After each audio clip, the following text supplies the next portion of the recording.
title, as you can see, is A Brief History of Stephen Hawking, which is paraphrasing the famous bestseller written by him. Yes. Okay, thank you very much for the introduction. Well, first up front, I want to state that I'm not an expert on all of these subjects, so this is not a lecture on how to quantize gravity. This is not a lecture what happened before the Big Bang.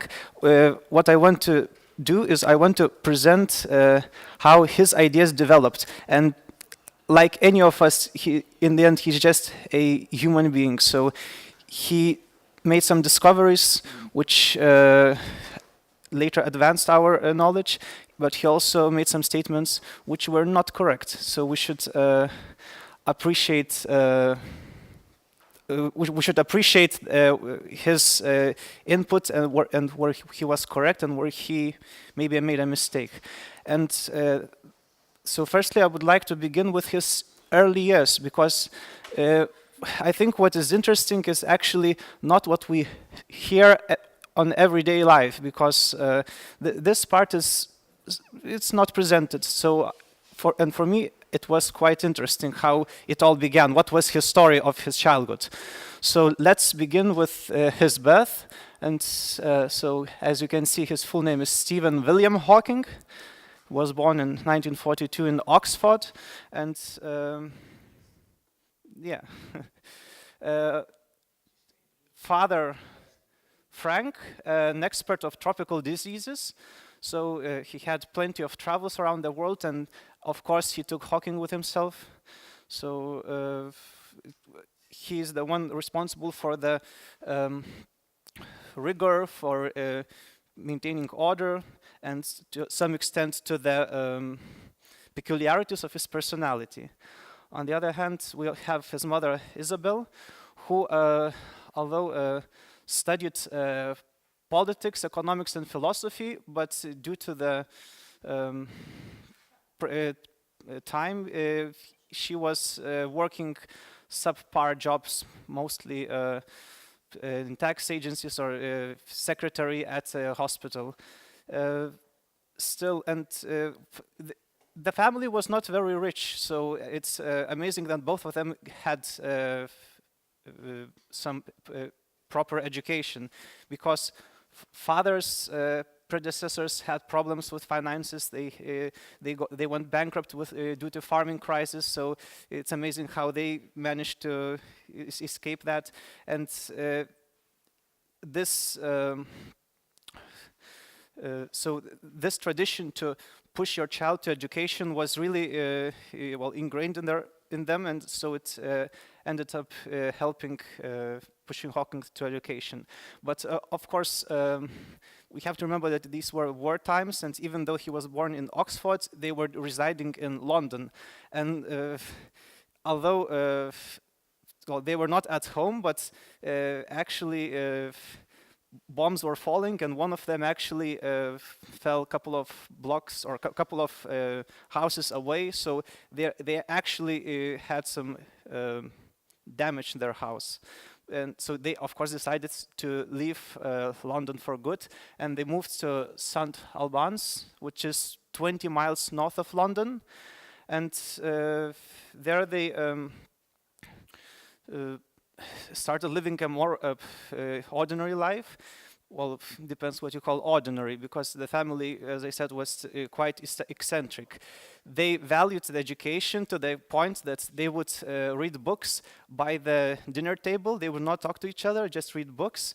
Furthermore, well, the father would get some wartime car and then modify the back seat to contain a table so their children could play cards while they were driving to a seaside where they had this gypsy wagon for kids to play around. And yeah, he had a couple sisters, so 3 children in the family. And at some point later, they also adopted another boy. So in total, there were 4 kids. And Hawking, well, surprisingly, or not surprisingly, he was not showing the achievements at the level that one was required at the, well, traditional education system. But maybe this is a rule. The one who is not following the rules is actually making them. So still teachers noticed his intellect, and they, yeah, well, signs of of course, so semantically, well, you can't, yeah, it depends. You can't extrapolate too far, but he was interested in things that an ordinary child would not be interested in. And for example, he liked complexity. So for example, he would take some board game, for example, Risk, and upgrade it. So they would have some infrastructure of manufacture, they would have stock exchanges in addition to the game. Of course, it would take days and weeks to finish the game, but it was fun. In addition to this, he also liked... yeah, yeah, it's all from the same... Sure, well, although you don't have this military aspect in Monopoly. Well, there is a cannon you can move. Very well. Furthermore, he was quite interested in hazardous activities like, well, basically fireworks and chemistry, because well, there were explosions, and explosions damage, of course, inspired them to make something. It was much more interesting than biology, which was in principle just I don't know, classification of items. And of course, controllable models, another sign of will to control things. So he built cars, planes, trains, remotely controllable. But he acknowledges that he was much better at dismantling them than combining them backwards. So he there was a story of him buying a train for an amount of money he saved, and the train was faulty, and because he couldn't manage it well, but he could not return it because it was quite a luxury to buy something at those times. So he paid his price for this. And what is interesting that he with a couple of friends from the school built together a simple computer. It's just producing the simplest functions, addition, multiplication, which was built from complete scrap. Some used old phone switchboards, diode tubes, whatever was lying around, and it consumed quite a lot of time, to the point that when his father would be, I don't know, in Southeast Asia, Hawking would forget about that, and his tutor had to remind him to write to your parents. You know, it's important to maintain the contact. And this was, well, sadly, the machine is no longer present in one piece, but it was interesting, something I didn't know. And then, now going towards further education, father really wanted him to study chemistry. Well, biology had no chance, so chemistry was one option because, well, it's more practical. It was easier to get job, and of course we could produce results at the moment. And then, yeah, mathematics also only good as if you are a teacher. Otherwise, why bother? So he allowed him to study just a bit, but don't be too excited about it, and focus on that. And so then came the time for preparation of Oxford entry exams. So he tried to do that at the age of 17, and other candidates were at least 1 year older. And in principle, nobody believed in him because he was unwilling to work. He would rather fix errors in a book rather than solve exercises. He would tell teachers how to deal with things instead of listening to them. So his teachers had no hope. His father had no hope. He was prepared to pull some strings to relieve the situation. Hawking had no hope.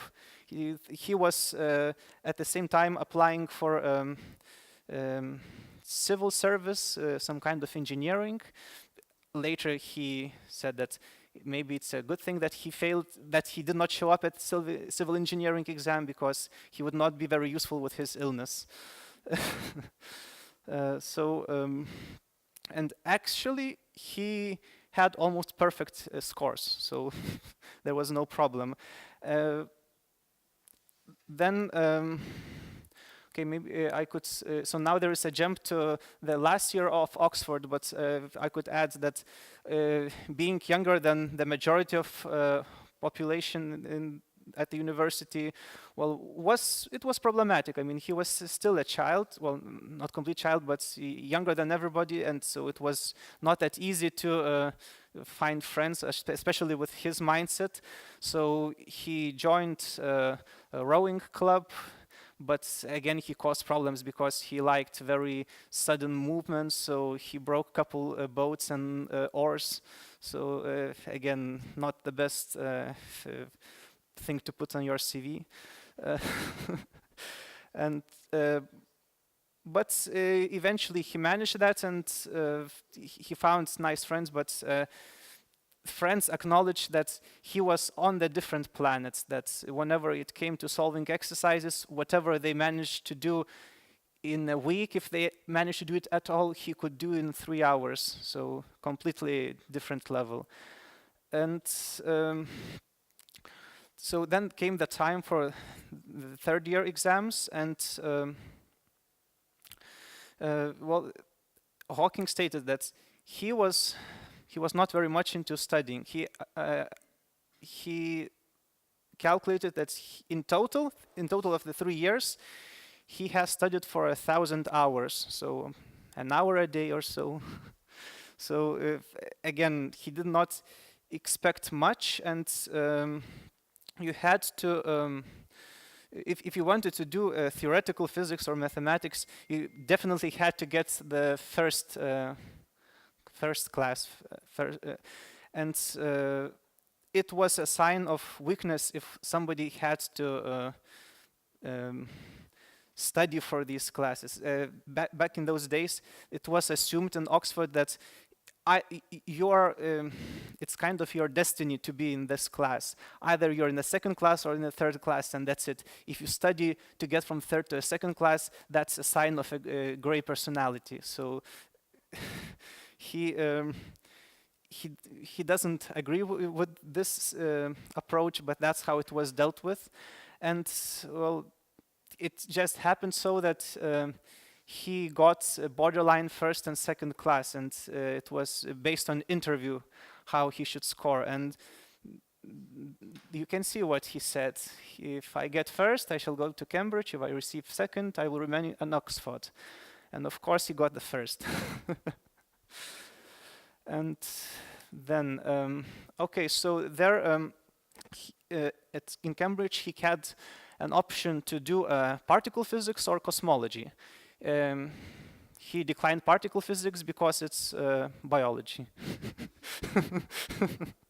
And also the theory was not well established. There were still arguments which should still be in the field, and in retrospective he says that it could be that a lot of his work would have been forgotten or superseded by more proper theories. So he avoided that field and chose cosmology. He really wanted to be under the supervision of Fred Hoyle, who was at that time was the most prominent figure at the university, and he was the proponent of a steady-state universe. So we still didn't have a consensus if the universe was expanding or it was steady state. I mean, we had some observations, but they were inconclusive yet. So and also since he was quite popular, of course, Hawking didn't have a spot. So instead, he got a place by Dennis Sciama, who was, even though he wasn't the best scientist, but he was much more caring, much more pedagogical, much more approachable person. It really helps not only with scientific part, but also life. And well, he tried to give him a topic on Mach's principle, but that was not exactly what Hawking had in mind.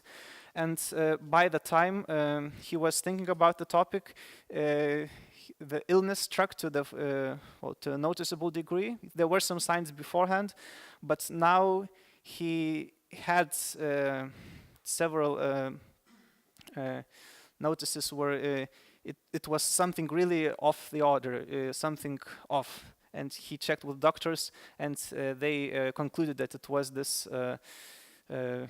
neuromotor disease, basically neurons dying, and they are losing connection with muscles, the voluntary ones, the heart and lungs and reproductive system work fine. And it was quite hard, I mean, to hear at 21 years of age that you have maybe 2 years to live. It was devastating, and but still he tried to find something to hook upon. He saw that in hospitals there were war situations, there were children dying of blood cancer. So he had something to strive for, but in the end it's love which fixed everything. Yeah, love does magic. So that really gave him inspiration to try to use the best of his time. And at the same time, Penrose came into the picture by coming up with a topological approach towards black holes. Because, okay, let's see, yeah, we can leave this slide. So actually this picture is from Penrose's paper. And up to this point, general relativity was treated in a very, how to say, it was something for a person living in a tower of ivory, dealing with huge equations, not thinking too much. If there is a solution, then it's very nice. But there was no common approach, and particle physicists really avoided the topic. Even Feynman said that after the conference in 1962, I think it was in Warsaw, that, yeah, okay, thank you. So he was disgusted by the situation so much that he required to change his name from all the proceedings from Feynman to Mr. X.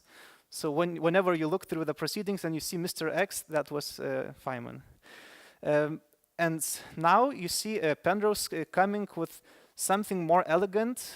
The actual proof is half a page, but it uses completely different approach, and I will not try to explain it. It's not the best approach for general knowledge, but in principle, so first thing is that the problem with singularities was thought to be a property of symmetries. That you just have symmetries which have the situation, and any perturbation should make them disappear or should make them avoidable. And it was not clear how to deal with this. So Penrose came to a different approach. He said that, okay, so let's take out all these bad points. The singularity is just a point. So if we are modeling our space-time as some kind of manifold, then we can remove some points and have the rest well defined. So then the question is, how do you find this singularity? And the answer is that there are curves of finite length. In principle, you should have, without singularities, starting at any point, you should be able to travel indefinitely far away. But with singularities, well, with the new definition, you would have a curve of finite length, and that is, well, that's a sign of some problem with the theory. And he managed to show that it is the case. And Hawking, noticing this, he was very surprised because he didn't like rules, he didn't like solving equations, following the rules, so instead he tried applying this method and just to the whole of universe. And it's not the same problem, there are some differences, but it's close enough to translate the language of the proof. So what do these singularity theorems entail? So first thing, you need to assume some energy conditions. Basically, it tells something about the matter you're using to model the situation. And most of classical matter is satisfying this, although there are some cases coming from quantum field theory where locally you have violations, or you have fermions which violate weak condition. So there are some issues, but as a general approach it was quite robust. Then conditions on global structure. So what you should demand from your space-time. So first thing, probably no time-like loops. I think causality is a reasonable thing to demand. Furthermore, global Cauchy surface, well, this is a bit tricky because not all solutions have a global Cauchy surface. For example, a black hole with electric charge has Cauchy horizon, which basically cuts the domain explained, or the domain dependent on the Cauchy surface. So you need some additional data coming from the inside of the black hole. So again, this can be managed. And then existence of a closed trapped surface. So just basically asking if you can find a surface such that having curves, having orthogonal curves at the surface, if they eventually converge back, so it basically tells you that one of them has to be curved back, so basically meaning that you're within a black hole and you're approaching singularity. And this was this subject, if somebody is interested, is very mathematical. I don't recommend you spending much time with it. Hawking does not recommend you spending much time with it. He wrote a book in 1973 with Ellis, and he says to avoid the book, it's too technical. So afterwards, he got interested into black holes. So the transition came through the super radiance, actually. So it was, the first step was a scattering of waves by the whole of space-time, because there is this analog, or this a different mechanism of energy extraction for a black hole. If you recall, there is this Penrose approach, where you have a curved black hole, which has, in addition to horizon, it has ergosphere, which tells you basically that within this ergosphere you're forced to move in a certain direction around the axis. So by managing the trajectory of the motion, for example, flying with a two-stage rocket, flying in and then shooting part out, you could extract energy from it. So one could do another step is to have this curved black hole. Imagine that you are looking from the top, from the axis of rotation, and now you enclose it within a sphere of mirrors. Well, not necessarily a sphere, a polygon of mirrors. Then what you could do is you can shoot a beam of light, and during the bounce of from each mirror, some of this would be absorbed by the hole, but the rest would get amplified. So it's another way of extraction of energy. Basically, you shoot I don't know, infrared, and after some time you get gamma rays. And he was really surprised about this, and he tried to play with it a bit, but instead he noticed other things, that during these recalculations of scattering, he found some additional radiation. But let's keep it for the next slide. So for now, together with colleagues, he found certain relations. Firstly, that well, there was this analog, well, this duality in comparison with thermodynamics. Now, I'm not saying that what is on the left is what is on the right, because this is incorrect. Temperature is not surface gravity, and so of course you cannot equate them. But it was too strange to have.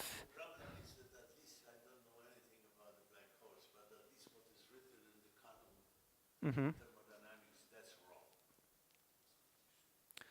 This statement is totally incorrect. Which statement? Temperature is uniform in a thermodynamic system in equilibrium. If you have just, I mean, you have to have at least two systems to tell about it. So the question is, how do you connect the black hole to something? Well, you can write equations which looks like the same, but the question is. I agree, and actually, I agree, and I'm not saying that I'm not fully in with this thing, with this temperature thing, because and I will explain it later. But I'm not saying anything about the third column, because there are more competent individuals mm-hmm. to tell about it. But the statement that in thermodynamics is sufficient to talk about the one system is completely wrong. It's basically completely wrong. You cannot define the temperature for a. If there was a one star in the whole empty universe, Mm-hmm. the saying that it has a temperature or whatever other thermodynamic properties is a sure answer. I noticed that as well. So at the moment, I can just state. Fortunately, the resolution of this dilemma is not the subject. That's true. Yes. Cannot resist the temptation. Mm-hmm. So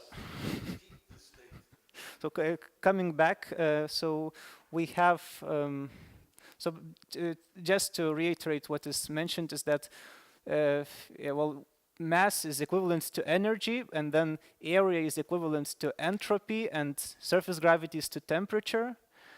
And but that was A is surface area. So it means that classically it can only increase. Yes, of a black hole, of the horizon of a black hole. Yeah, but what is the A in the column thermodynamics? Should be S. Well, no, that is correct. That is.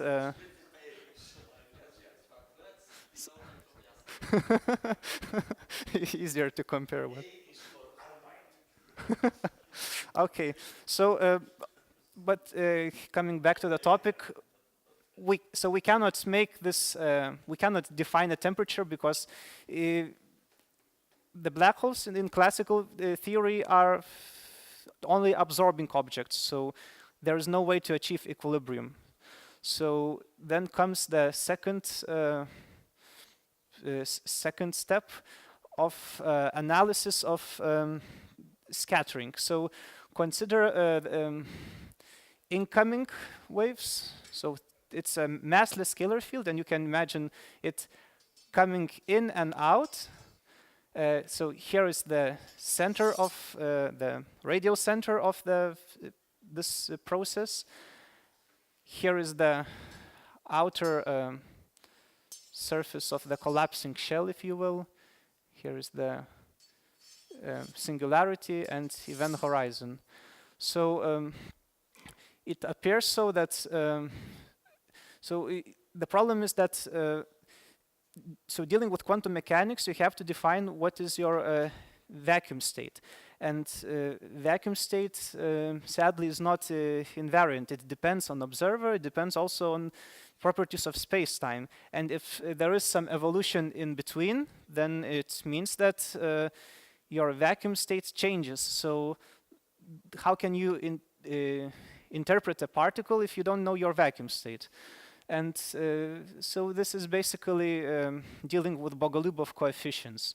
You can, just by following these light rays, so just by using coordinates, choosing appropriate coordinates and matching them, you can find a relation between these Bogolubov coefficients. And it just happens so that in the future infinity we have a certain spectrum. So gamma is just a proportion of particles coming in, but the rest again looks like thermodynamics. So it's very strange. So yeah, one can identify temperature, which of course combines all the fundamental constants of nature. But again, the temperature is a problematic thing. Even so, given a benefit of a doubt, if a black hole can radiate, so at least there is an option to exchange energy. But now the problem is that black hole has negative energy, negative heat capacity. So if you put energy, the black hole expands and cools down. So this is unstable. So if you have thermal bath with infinite amount of energy, then you would have infinite absorption. There will be no equilibrium. So of course you cannot use this approach. So canonical ensemble doesn't work. So one can do microcanonical ensemble, which then it has a problem of temperature again. But at least then you can find a certain amount of energy such that the equilibrium is stable. So there is some partial resolution, but of course not what we are usually accustomed to. On the other hand, you should remember that black hole in principle is not a solid body. It's not a fluid. It's not. In principle, it can be quite empty. I mean, traditionally we imagine that this is just an end result of collapse of matter, but you could take a collision of gravitational waves, and after all the perturbations settle, and you're left with a spherical solution, and knowing that all spherical solutions are described by Schwarzschild.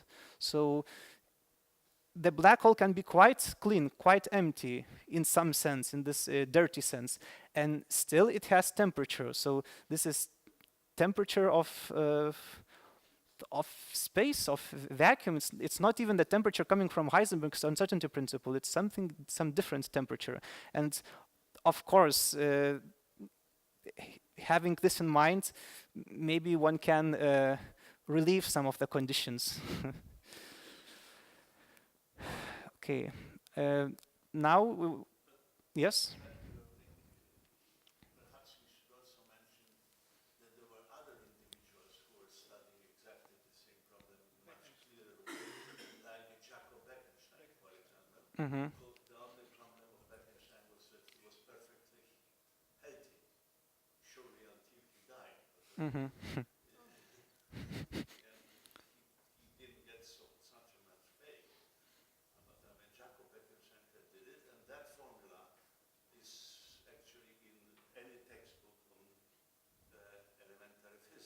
Mm-hmm. Written, and this is just the Wien law, Stefan Wien law Mm-hmm. about the hot sphere and the equilibrium of the cavity filled up with electromagnetic radiation. If you do the correct calculation, yeah, because if you calculate the entropy and energy of the cavity filled up with the black body radiation, you get exactly the same results. Where does the gravitational constant come in? Well, you can rewrite that formula not that way. I can derive a relation to the essential fact that entropy is related to the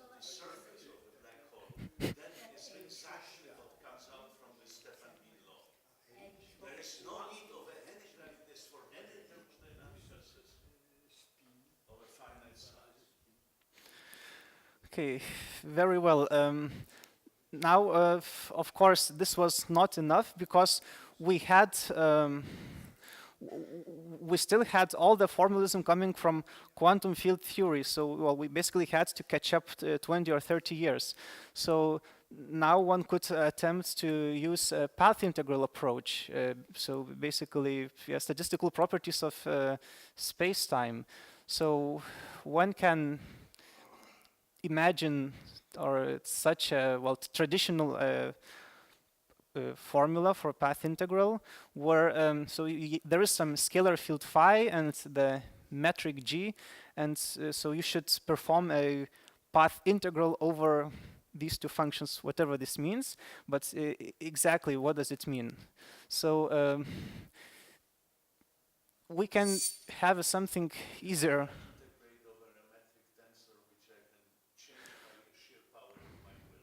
So, of course, there is some modular approach, of course. Yes, yes. So it has been done. So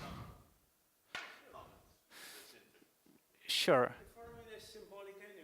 Yes, I mean this is mathematical. This is ill-defined in general.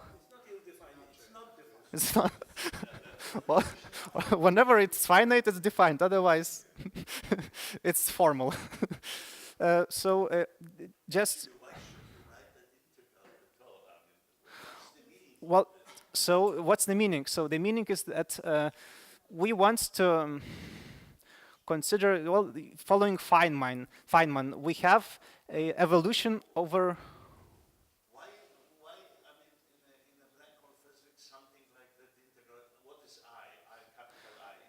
Imaginary. Oh, I capital I action. Look, come on, I don't know much of the mathematics.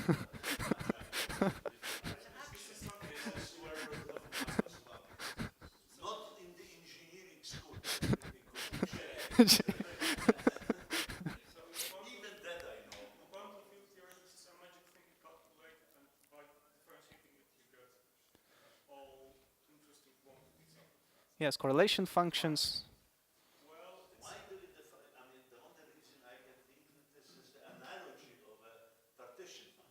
It is. But that fact that the partition function is in some sense generate, well, okay.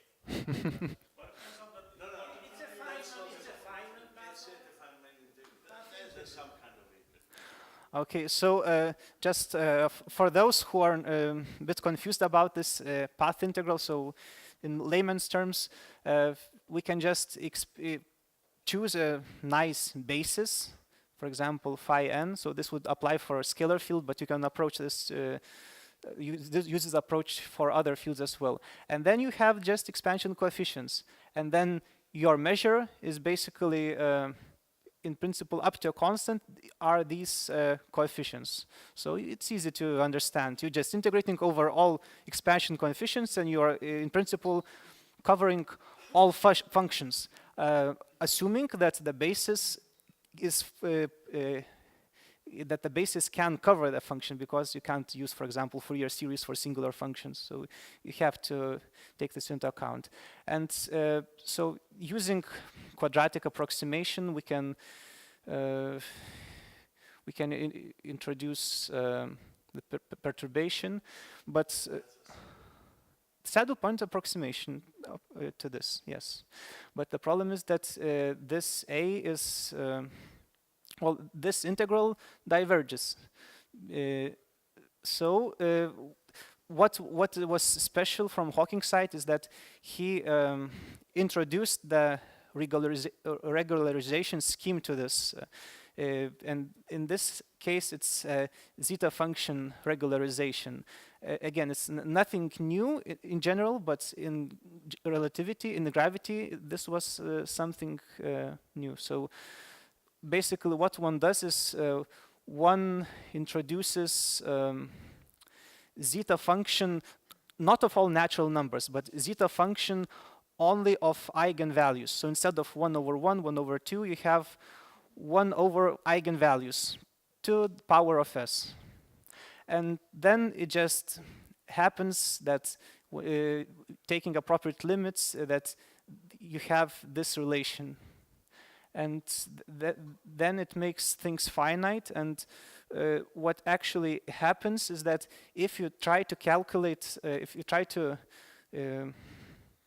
regularize the stress energy tensor for this scalar field, or basically for the field anywhere, you get this, and you take the trace, you get additional terms, and these are not present for massless scalar field.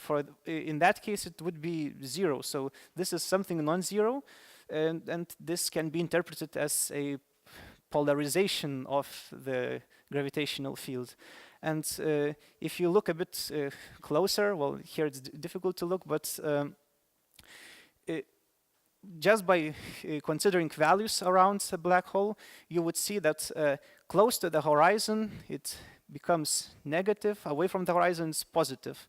So now you can think that the black hole is absorbing this negative cloud, this negative energy, and thus becoming smaller. So this is a bit more clear compared to particle approach because, vacuum state is highly dependent, and basically anyone can define its own vacuum state.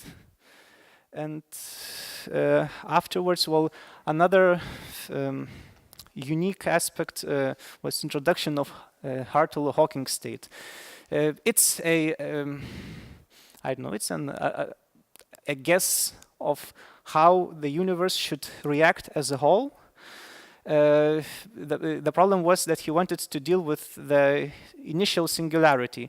And in general, that is a problem because he proved that singularities are unavoidable.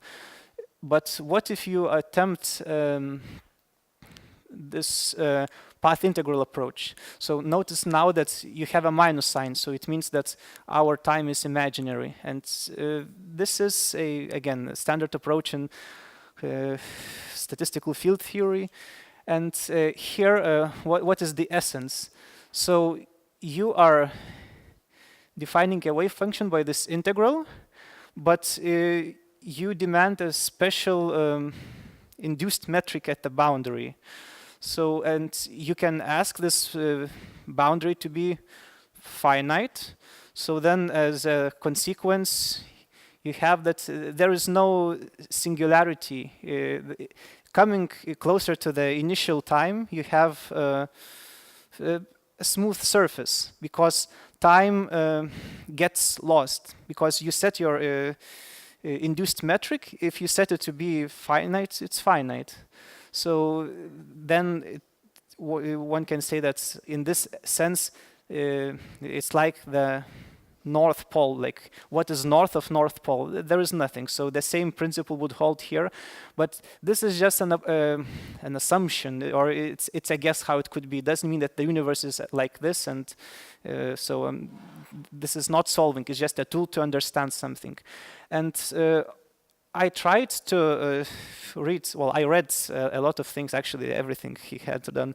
So, but the problem is that later years don't have a common topic, or on the other hand, the topics are too involved. So instead I will just state what he was interested in. So first thing was just, basically he was applying his machinery to various different scenarios. So one thing is wormholes. Basically, if a universe is stable under wormholes, if they affect the cosmological concept, etc., and actually they don't. The microscopic ones have an effective result, but otherwise they don't change the big picture. And then he was also quite interested into string theory. That in the end he saw a potential in it and took various models from these mathematical theories to analyze, to understand additional aspects of radiation, of stability, etc.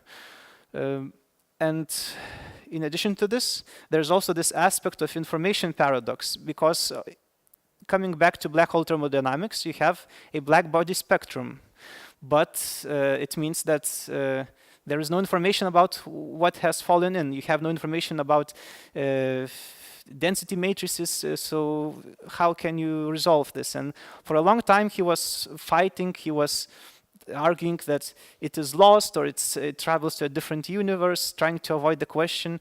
But in 1997, when ADS-CFT correspondence was established, in principle he was coming to a conclusion that information is not lost, although still he never used their result. He found his own way to escape this question. So he conceived a failure, but he had his own way to deal with it. So Hawking being Hawking. And of course he had a big contribution to popularization of science. Mainly, so as we know, The Brief History of Time is his most famous book, and he began writing that in 1982. On one hand, he was really wanting to give this out to a wider audience. On the other hand, he wanted to get some money for his daughter's school. So there's practical aspect as well. And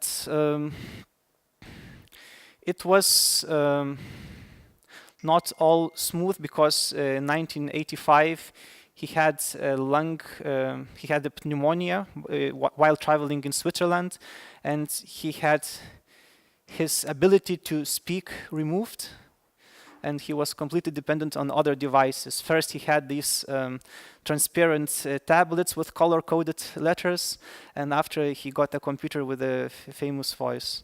And he was completely, again, completely not trusting the book possibly being popular among audience, but that's why you have editors, and editors fixed it, and it was painful because he was working on this wheelchair. He was always either using the computer or help for somebody else, so it was difficult. But in the end result was that the book stood in the bestseller in United States for more than 50 weeks, and in United Kingdom for 5 years. So it was quite a result. And of course, we have him appearing. We had him appearing in Star Trek, Big Bang Theory, etc. I think we all know that, so I would not focus on that anymore. And I guess I guess that would be it. So this was a nice picture I found. It's in Polish, but it says, I guess you can imagine this as kind of deity. And it says, it's nice that you're here. I have a few questions. So, so now I'm closing with this. And if you have any questions, you can ask me. Thank you.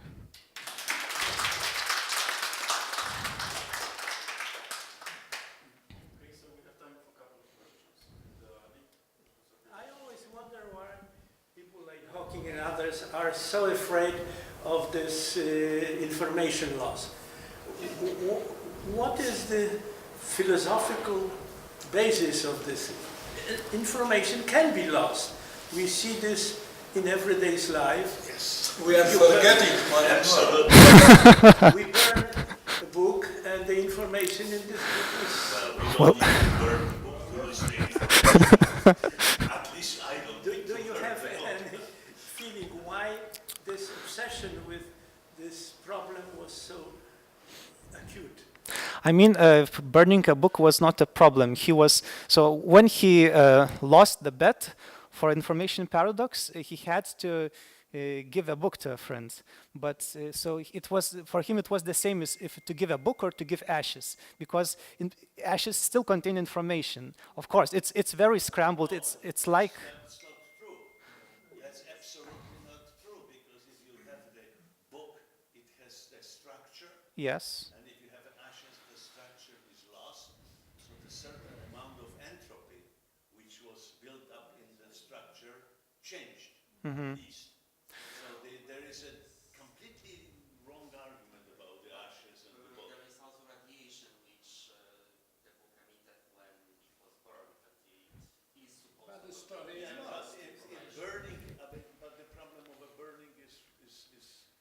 because there are so many properties. I mean, there is also you have to distinguish in talking about it, whether you are talking about the information entropy, which is in the book considered as an abstract entity of the symbols which carry the information, or you consider the book as the object which carry the entropy built up in the structure of a material on which that information is coded. And the question is that this is completely and always completely confused in all these discussions about the information laws and something.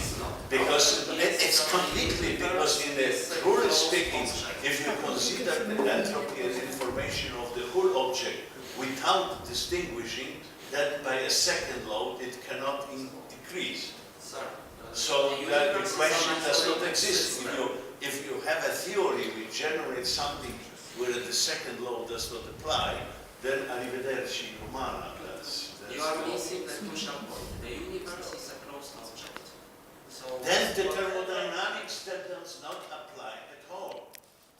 But it can apply to its part if it's in contact with another big part which doesn't change in the process. The question is that you have, that's what I tried to mention, but that of course has nothing to do with the hockey. Right? Just with the philosophy. I'm using words to describe the physical phenomena which are not well defined.